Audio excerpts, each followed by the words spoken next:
नमस्कार, मी राजेंद्र तिडके आणि आपण पाहत आहात युवा दर्पण लाईव्ह। सुरुवातीला पाहूयात आजच्या ठळक घडामोडी।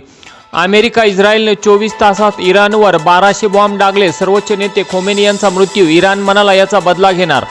कामाच्या ठिकाणी महिला सुरक्षित आहेत का? राज्यातील सर्व कार्यालयांचे होणार विशेष ऑडिट। युद्धजन्य परिस्थितीमुळे महाराष्ट्रातील 50,000 उमरा यात्रेकरू सौदीत अडकल्याची भीती। आणि बदलापूरमध्ये धार्मिक भावना दुखावल्याप्रकरणी तणाव, भाजप महिला नेत्याच्या मुलीवर गुन्हा, आईची पक्षातून हकालपट्टी। आणि आता बातमीपत्र बीड जिल्ह्याचं आणि राज्यातील इतर घडामोडींचं सविस्तर। बीड येथील साय दैनिक सिटीजनच्या कार्यालयात काल दिनांक 28/2/2026 रोजी सायंकाळी अहमद लियाकत खान, अयान इर्शाद शेख, शेख बिलाल रजा शेख यांच्यासह 10 ते 15 अज्ञात व्यक्तींनी कार्यालयात घुसून आयुब शहा व शेख वसीम वजीर यांना मारहाण करत कार्यालयाची तोडफोड केल्याची धक्कादायक घटना घडली।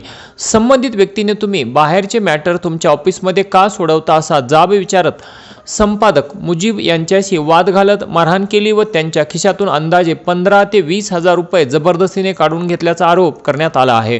या दरम्यान कार्यालयातील संगणक, प्रिंटर यांचीही मोठ्या प्रमाणात तोडफोड करण्यात आली। तसेच संबंधितांनी जीवे मारून टाकू अशी धमकी देत दहशत माजवली। या घटनेमुळे परिसरात तणावाचे वातावरण निर्माण झाले आहे।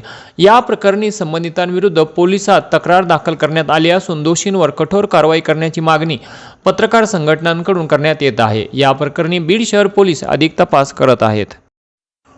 बीड शहरातील पेठबीड भागातील चांदणे वस्ती येथील पत्र्याच्या शेडमध्ये अवैध गुटखा विक्रीसाठी साठवून ठेवलेला असल्याची माहिती बीड LCB पथकाला मिळताच LCBचे PI श्री शिवाजी बंटेवाडे यांच्या आदेशावरून शनिवार दिनांक 28 फेब्रुवारी 2026 रोजी सकाळी कारवाई करत 3,59,388 रुपयांचा मुद्देमाल जप्त करण्यात आला। बीड जिल्ह्यात मागील काही दिवसांपासून अवैध गुटखा, वाळू यावर पोलिसांकडून कारवाईचा धडाका सुरू असून बीड शहरातील पेठबीड भागातील चांदणे वस्ती येथील फेरोज दस्तगीर तांबोळी राहणार चांदणे वस्ती याने स्वतःच्या फायद्यासाठी पत्र्याच्या शेडमध्ये व घरामध्ये अवैध गुटखा विक्रीसाठी साठवून ठेवलेला असल्याची गुप्त माहिती बीड LCBच्या पथकाला मिळताच शनिवार दिनांक 28 फेब्रुवारी रोजी सकाळी सदरील ठिकाणी जाऊन LCB पथकाने कारवाई केली असता 3,59,388 रुपयांचा मुद्देमाल जप्त करण्यात आला। सदरील आरोपी फिरोज तांबोळे हा पोलिसांना पाहताच घटनास्थळावरून पळून गेला असून बीड पोलीस ठाण्यात गुन्हा दाखल करण्यात आला असल्याची माहिती मिळत आहे। या प्रकरणी अधिक तपास पेठबीड पोलीस हे करत आहेत। सदरची कारवाई ही पोलीस अधीक्षक श्री नवनीत कावत, अप्पर पोलीस अधीक्षक श्री सचिन पांडकर, LCBचे PI श्री शिवाजी बंटेवाडे यांच्या मार्गदर्शनाखाली PSI श्रीराम खटावकर, पोलीस हवालदार राहुल शिंदे, युनुस बागवान, गोविंद राग, स्वाती मुंडे, अशफाक सय्यद, मनोज परजने, नितीन वडमारे यांनी मिळून केली। महाराष्ट्र राज्याचे उपमुख्यमंत्री एकनाथ शिंदे यांच्या मार्गदर्शनाखाली तसेच खासदार डॉक्टर श्रीकांत शिंदे, युवासेना कार्याध्यक्ष पूर्वेश सरनाईक, युवासेना मुख्य सचिव राहुल लोंढे, युवासेना सचिव किरण साळी व युवासेना मराठवाडा निरीक्षक बाजीराव दादा चव्हाण यांच्या नेतृत्वाखाली गेवराई तालुक्यात युवासेनेच्या तब्बल 11 शाखांचे उद्घाटन करण्यात आले। उद्घाटन झालेल्या शाखांमध्ये राजपिंपरी, वागदरा तांडा, महादेव तांडा, देवपिंपरी भाट, अंतरवाली फाटा, आहेर वस्ती, खळेगाव फाटा, ब्रह्मगाव फाटा, चव्हाणवाडी व माटेगाव या गावांचा समावेश असून ही सर्व गावे गेवराई तालुका जिल्हा बीड येथील आहेत। या कार्यक्रमाचे संयोजक युवासेना तालुका प्रमुख बबन आप्पा मोगे हे आहेत। यावेळी शिवसेना जिल्हा प्रमुख चंद्रकांत आप्पा नवले, युवासेना मराठवाडा निरीक्षक अविनाश जाधव, युवासेना जिल्हा प्रमुख सुमित कोळपे, युवासेना जिल्हा प्रमुख अजय सुरवसे, युवासेना लोकसभा प्रमुख शिवराज उगले यांच्यासह शिवसैनिक, युवा सैनिक, शाखा प्रमुख, पदाधिकारी, गावातील नागरिक व मित्रपरिवार यांची मोठ्या संख्येने उपस्थिती होती। या नव्या शाखांमुळे गेवराई तालुक्यात युवासेनेच्या माध्यमातून शिवसेनेची संघटनात्मक ताकद अधिक बळकट झाली असल्याची भावना यावेळी पदाधिकाऱ्यांनी व्यक्त केली। कर्नाटक येथील महात्मा गांधी सहकारी साखर कारखान्यावरील ऊस वाहतूक करणाऱ्या बैलगाडीला अज्ञात ट्रकने जोरदार धडक दिल्यामुळे झालेल्या अपघातात 48 वर्षीय ऊसतोड कामगार महिलेचा जागीच मृत्यू झाल्याची दुर्दैवी घटना घडली।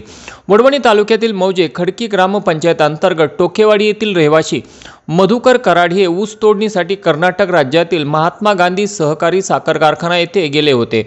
कारखान्यापासून काही अंतरावर त्यांना ऊसतोडणीचे काम मिळाले होते। कारखान्यापासून ऊसाच्या फडाकडे 2 बैलगाड्या एकामागे एक जात असताना अवघ्या 500 मीटर अंतरावर गेल्यानंतर समोरून येणाऱ्या अज्ञात भरधाव ट्रकने बैलगाडीला जोराची धडक देऊन पसार झाला। या भीषण अपघातात समोरच्या बैलगाडीमध्ये बसलेल्या 48 वर्षीय महिला काशीबाई मधुकर कराड यांचा जागीच मृत्यू झाला, तर पती मधुकर कराड हे जखमी झाले, तर बैलगाडीला जुंपलेले दोन्ही बैल हे अत्यंत गंभीररित्या जखमी झाले आहेत। सदरची घटना ही दिनांक 27 फेब्रुवारी 2026 रोजी घडली असून भरधाव ट्रकने धडक देऊन वेगाने पसार झाल्याने सदर ट्रकचा नंबर देखील समजू शकलेला नाही, तर जवळच्याच शासकीय रुग्णालयात मृतदेहाचे शवविच्छेदन केल्यानंतर दिनांक 28 फेब्रुवारी रोजी सकाळी टोकेवाडी येथे मयत महिलेवर अंत्यसंस्कार करण्यात आले। सदर घटनेने कराड कुटुंबियांवर दुःखाचा डोंगर कोसळला आहे। दिनांक 28/2/2026 रोजी अंबाजोगाई येथे सटवाजी नगर येथील ड्रीम सिटी येथे एका चारचाकी वाहनातून अवैधरित्या अंमली पदार्थ गांजाची विक्रीकरिता वाहतूक होणार अशी गुप्त माहिती बीड एलसीबी पथकाला मिळाली असता एलसीबीचे पीआय श्री शिवाजी बंटेवाडे यांच्या आदेशावरून पीएसआय सुशांत सुतळे व अंमलदार तसेच अंबाजोगाई शहर ठाणे येथील अधिकारी व अंमलदार यांनी संयुक्तरित्या कारवाई करत सदर ठिकाणी रोडवर उभ्या असलेल्या पांढऱ्या रंगाच्या चारचाकी गाडीवर जाऊन छापा मारला असता सदर गाडीत 2 निळ्या रंगाच्या प्लास्टिकच्या पोत्यात ओलसर उग्रट वास येत असलेला गांजा मिळून आला। त्याचे एकूण वजन 28 किलो असून चारचाकी गाडी व गांजा असा एकूण 13,70,860 रुपयाचा मुद्देमाल जप्त करण्यात आला आहे। आरोपी प्रतिम राम तरकशे वय 27 वर्षे राहणार आडस तालुका केज जिल्हा बीड याच्यासह त्याचे साथीदार प्रतीक भगवान पटोले, अजय पाटोळे दोन्ही राहणार आसरडो तालुका धारूर जिल्हा बीड, अजय देवकर राहणार अंदोरा तालुका कळंब जिल्हा धाराशिव यांच्यावर अंबाजोगाई शहर ठाण्यात गुन्हा दाखल करण्यात आला आहे, तर पुढील तपास पीआय शरद जोगदंड हे करत आहेत। सदरची कामगिरी ही पोलीस अधीक्षक श्री नवनीत गावत, अप्पर पोलीस अधीक्षक अंबाजोगाई श्रीमती चेतना तिडके, सहाय्यक पोलीस अधीक्षक अंबाजोगाई श्री ऋषिकेश शिंदे यांच्या मार्गदर्शनाखाली एलसीबीचे PI Shri Shivaji Bantewad, PI Sharad Jogdand, PSI Sushant Sutale, PSI Shinde, Maruti Kamble, Ramchandra Kekan, Sunil Algat, Govind Bhatane, Sachin Andhale, Atul Harale व पोलीस ठाणे अंबाजोगाई शहर येथील वडकर, गायकवाड, वावळे, चादर, खरटमोल यांनी मिळून केली।